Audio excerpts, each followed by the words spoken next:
Hello, what's up mga ka-inspirasyon, mga tol? Andito po tayo ngayon sa C5. Yan, halos katapat lang po yan ng Marble Park.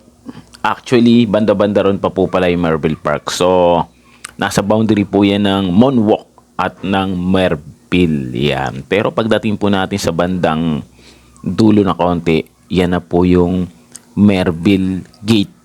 Gate 2. Yan, pinapractice po natin yung banking skills po natin dyan kasi medyo medyo may banking na konti. Practice lang naman mga ka-inspirasyon, Ayan, at medyo mabuhangin din dyan yung kalsada, kaya ingat-ingat lang po tayo. Ganda naman kasi ng daan dyan kapag, maluwag na maluwag, di ba? So, tingin-tingin lang tayo sa kaliwat kanan kasi may sumusulpot dyan mga tol. Ito yung sa may tunnel po dyan, Yan, halos tapat na po yan ng Gate 2 ng Marble Park. Yan, ito yung sinasabi ko mga ka-inspirasyon, Yan, so yun lang. Maraming salamat sa inyo pong suporta. God bless po sa ating lahat at ingat po tayo sa ating pong buong araw na pagtatrabaho.